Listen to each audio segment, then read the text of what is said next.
Yes, yes, yes. How are we doing? Happy Monday. Ready to go again. This is show 367, guys. Show 367. We are smashing it out. Today we're going to talk about the fact, or make us aware a little bit more of the fact that we don't have a great deal of time to waste. And we're going to get into that a little bit. So let's crack on with it. Welcome to the Rise to Thrive show. I am your host, James Bourman, and if you are coming through, then please do let me know by hitting the love heart button and then commenting. Let me know how your weekend was. Okay, let me know how your weekend was. We had a great weekend. We had the Elite Squad down. So the Elite Squad is like our pinnacle course. So it's like the top end course where people who want more accountability, more coaching from me, a little bit more personalised experience. So we went up in the South Downs, watched the sunrise, did a lot of personal work over the weekend, so it was really good, and then a bit of swimming on Sunday, which leads me on to my topic today. So we decided to go for a family swim at the local baths over in Eastbourne on Sunday. And it's chaos trying to take two young girls. We're trying to get them packed and ready. And anyway, it was good fun.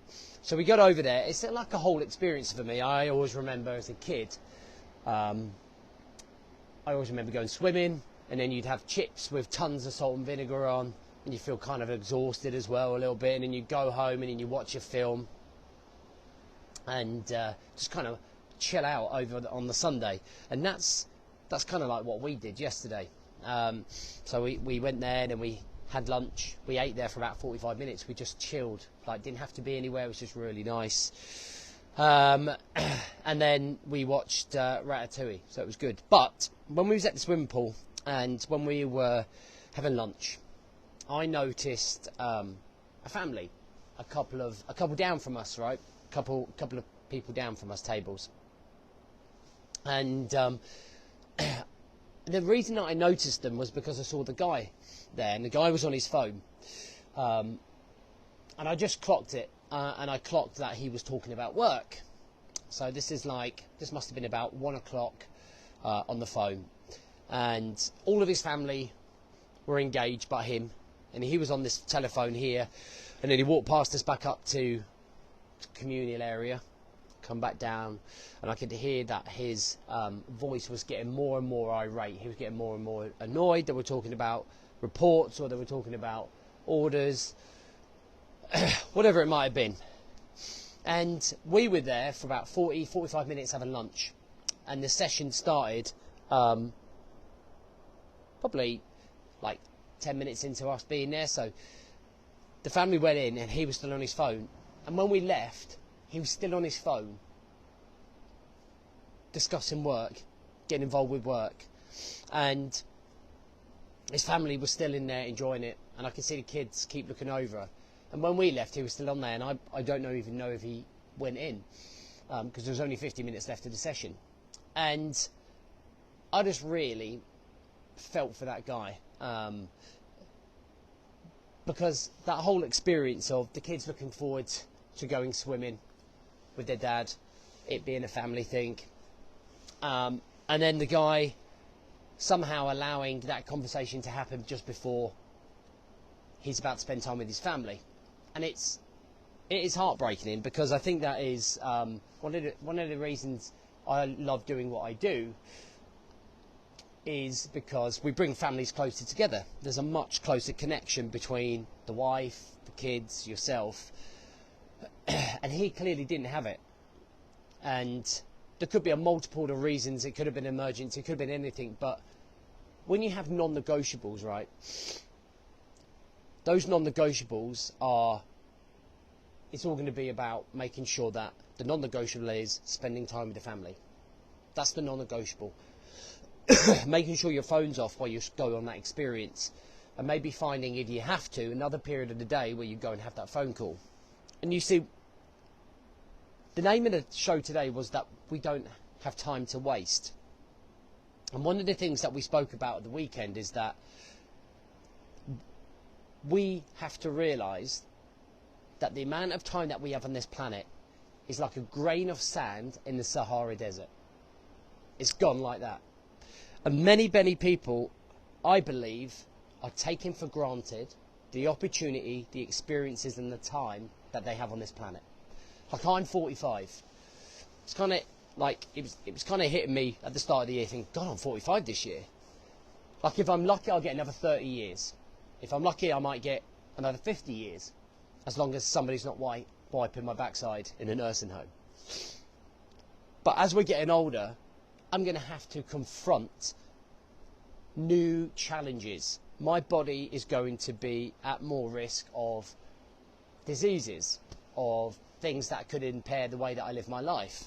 So right now, touch wood, I feel fit and healthy, right? I feel fit and healthy. But what if something happened that affected the way that the quality of life that I had?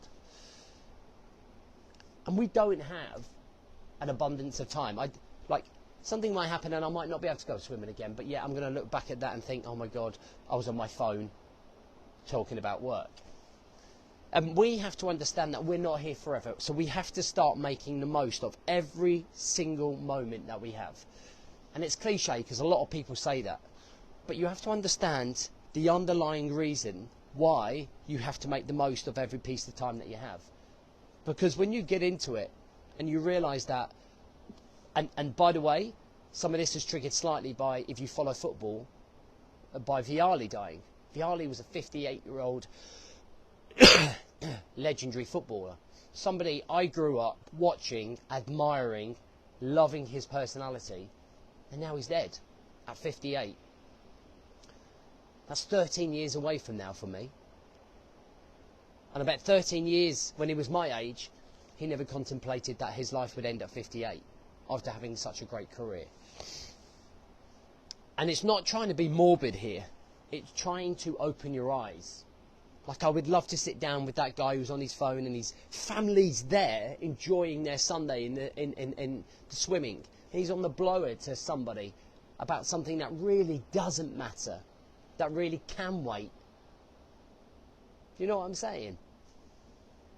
And I think that you have to make time at the forefront of your mind in terms of, you don't have time to waste. You don't have time to feel pity. You don't have time to procrastinate on your development. You don't have time to wait for things to happen. You've got to make things happen. You've got to embrace and absorb yourself in life, guys. You've got to make the experiences. You've got to connect with the people that matter most with you.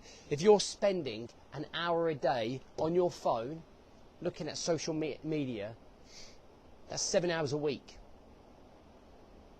That's nearly 28 hours a month. Like, make the most of what's going on right now. Be present. Make time that is full of memories, full of experience, full of love, that creates your legacy.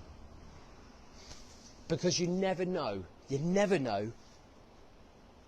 when you're going to wake up and suddenly realise that life isn't going to be the same anymore because of something that's happened, or that we're not even here anymore. Okay? And you wouldn't know a lot about it anyway, would you? But, you know, on top of that, when on Saturday, one of my friends come round, Kirsty, she's paramedic, and she went, I've just, like, so many people have had cardiac arrests. One minute a guy was clearing out his chickens. He was just literally clearing out his chickens, going to fix the gutter, had a cardiac arrest, dead. Like, just like that, that's it, it's done. And as I get older, I value my time more and more and more and more and more, you know. So my work phone went off yesterday. Work phone doesn't go on at the weekends, because the weekends are my time. That's non-negotiable. That's my time to immerse myself in it. If I see something on social media that annoys me, or there's someone having a bite at us, like, that's going to affect my mood, right? Which then is going to affect my state of mind around the kids and the wife, and I don't want that. So I protect myself by turning my phone off. That's just one small thing, but I think the biggest thing that I want you to take away is that you don't have time. You do not have time to be messing around. You do not have time to be messing around, guys. When we've got to make sure that we're showing up. We've got to make sure that we're embracing every second that we have, okay, while we're fit and healthy. It's just a bit of a reality check. It's a reality check. All right, so listen, let me know what the number one thing is you got from this show. Please do that, because it allows me to understand what you're getting from the shows. So if you can do it in the comments, if you can just take like an extra 90 seconds just to write on the comments for me what you feel the number one thing is for you that you're going to take away and reflect for the day. I appreciate it. All right, have an amazing day, guys. Catch you soon.